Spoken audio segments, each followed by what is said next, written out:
guys to the show. Forget the garbage. Forget the garbage startup fantasy. I've done it. It sucks to start a business from scratch. Real entrepreneurs buy businesses. That's right. You want freedom? Buy cash flow.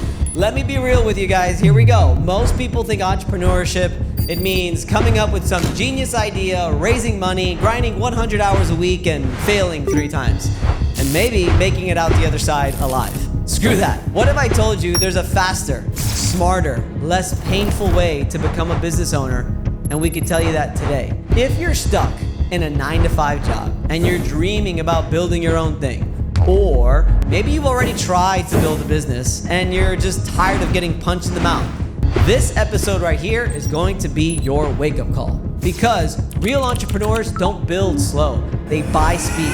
And today, I'm gonna show you how you can do the same. Let's get right into it right now in 3, in 2, in 1. Welcome everybody to the show here in Tampa, Florida, Transcend Studio. Shout out to you guys. And this is the show. This is the Vince Perri, entrepreneur, public adjusting, claim show.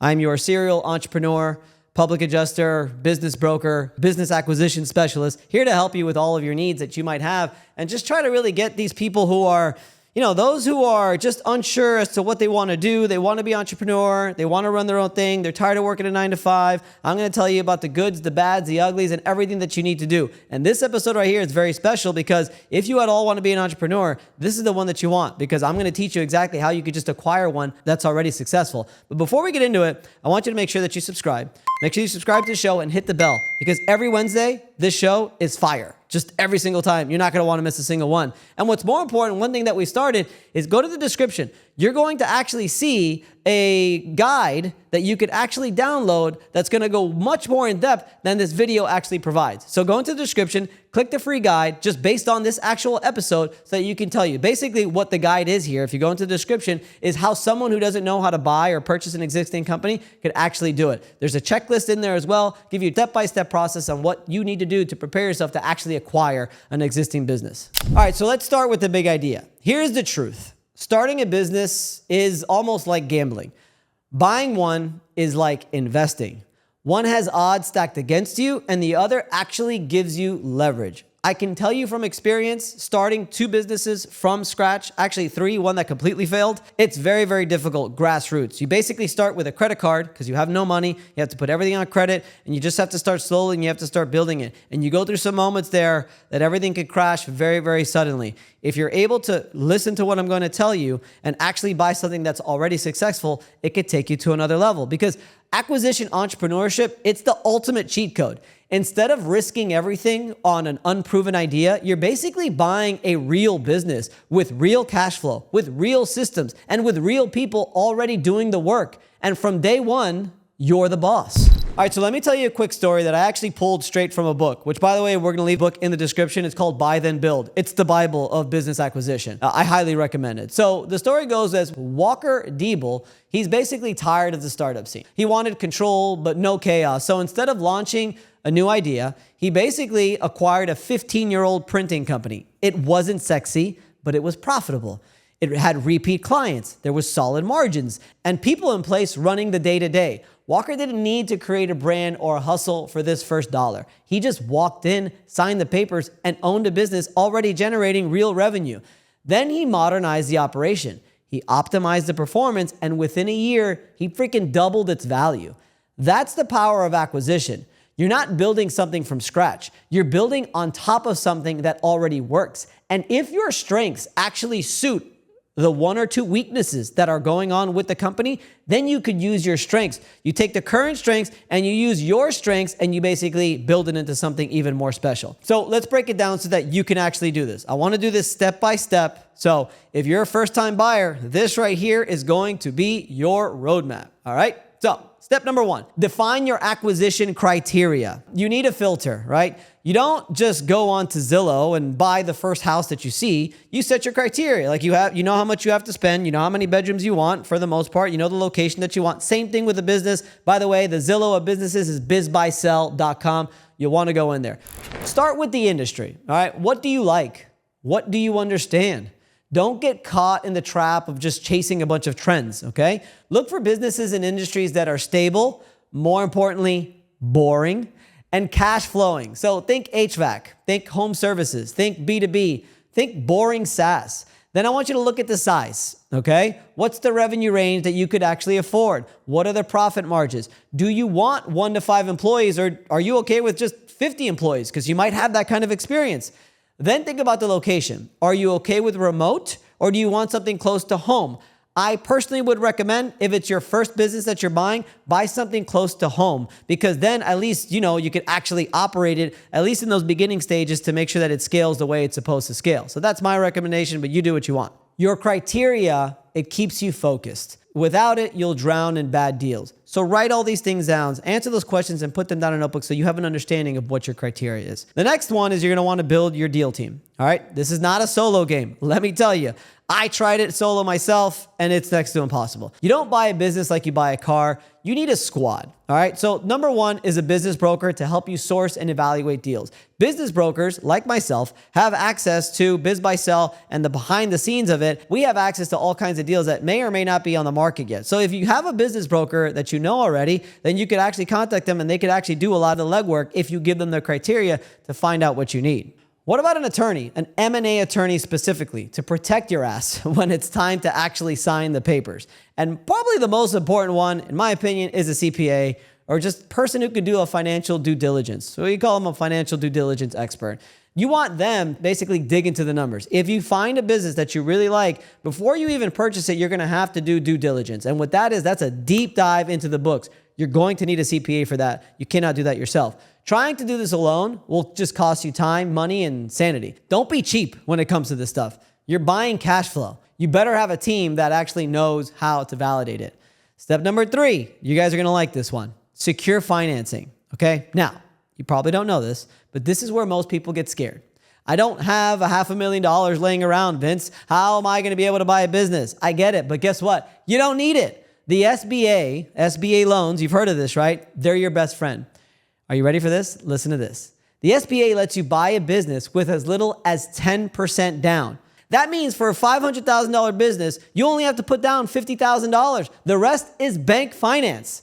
And here's the kicker. You can negotiate seller financing too. So what does that mean? That means the seller holds part of the note. Why? Because they want out. And if they believe in the business, they'll back you on the way out. Creative financing here is the name of the game. You just have to know how to play it. And trust me, I will teach you how to do that. Let's get into step 4. Step 4, conduct serious due diligence. I mentioned it earlier. This isn't HGTV. You're not flipping houses. You're buying a machine that prints cash. Due diligence is where deals go to die, and that is not a bad thing. You need to dig deep into the numbers, and here's what you look at. Tax returns and P&Ls for the last 3 years are the most important thing. Customer concentration. Are they reliant on one big account? Contracts and leases. What's locked in? What's about to expire? Team and roles. Who actually runs the business when the owner leaves? You want to find the red flags before you actually write the check. Now, the term due diligence is once you actually sign the letter of intent, because you're interested in actually purchasing, you're going to want to have your accountant do basically a major deep dive into the numbers to really take everything out that needs to be done. I will tell you from experience, once you go through all this process, it's like a 9-month process to do this. And the reason why is because there is a lot of due diligence that goes on throughout the entire process. One of those is just that initial stuff to make sure it's the right business for you and see if there's any red flags. But the next one is the actual books. They're going to dive into the books to make sure that there's nothing that's out of the ordinary and everything comes out to the open. And then the last thing in the closing table and contingencies and stuff like that, a lot of deals, they just go bad. But what's good about that is that if you do your due diligence from the beginning, 9 times out of 10, what you do purchase, you're going to be successful in it, unless you just totally drop the ball. And I believe there's a number out there, quote me, I'm probably wrong on the number, but something about 90% of SBA loans for people who purchase businesses are actually successful, because the SBA is not going to lend you 90% on something that they think that you're going to fail. So keep that in mind. All right, some bonus advice. Execute a 90-day takeover plan. All right, so once you get all this done, I gave it to you, but now you actually get this business. Let's get a 90-day takeover plan. It's something that I like to do with my clients. Day 1, you're now the new boss, okay? You're the new steward. You walk in with the plan to stabilize and not overhaul though. So be careful, tread lightly. Here's what to focus on. You want to, number 1, retain the key employees. Keep them happy. because they run the business. You need to maintain revenue. Don't mess with the sales engine unless it's broken. And then you need to just find the low-hanging fruit. And it could be one of those two things that I mentioned.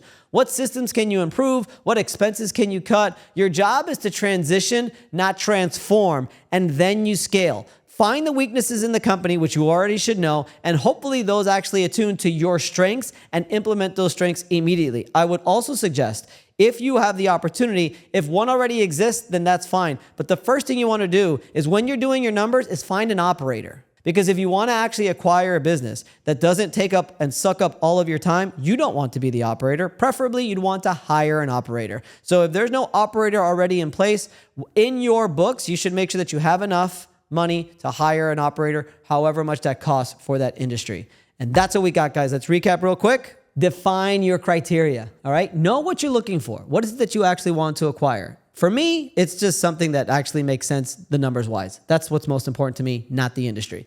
Build your team. Make sure you have a broker, make sure you have an accountant, and have an attorney as well. Use creative financing. That's right. SBA loans will lend you 90%. You only need 10%. It's wild. Do a deep due diligence. So from the beginning, you should be doing what's called due diligence and make sure you have the good accountant to really dive into those numbers. And when you do take over, be smart, stabilize, and then scale. So let's get some homework because that's what I like to do now. Besides the obvious, and download the free acquisition cheat sheet. Like, I'm going to give you the step-by-step instructions of what you need to do to actually acquire your first business. It's super valuable. We took a lot of time on it. It's in the description. Download it now. You're going to love it. It's a real roadmap. What I want you to do is I want you to try to pick 3 industries, and I just want you to start researching. Start researching business for sale. BizBuySell.com is a phenomenal website, just like Zillow, where you can find local businesses for sale. Then I want you to book a call or a coffee with a business broker. Tell them what you're looking for and start building some deal flow. Trust me, if you're local to the Tampa area, shoot me a DM on Instagram and I'd love to connect with you. This is your move. You don't need to build the next Uber. You need to own something that already works. So subscribe now, guys. Let's go. Grab the cheat sheet below. And stop waiting for perfect timing. The perfect time is when you make the decision to bet on yourself. So let's go. Subscribe below, guys. Hit the bell. This month, as you can see, it's all about business acquisition and mergers and stuff like that. Something that I've really gotten into over the last 6 months. I'm not going to lie. It's something actually new. I am a business broker and I'm very excited about it. And I'm always looking to invest in other businesses and acquire and got some partners. It's a nice deal we got going on. You're going to want to just get on this train here. Subscribe, like, hit the bell, follow me on social media, and get that cheat sheet. You're going to like it. We spent a lot of time on it. I think you can get a lot out of it. So that's what we got, guys, for this Wednesday. We'll see you next week. Peace out.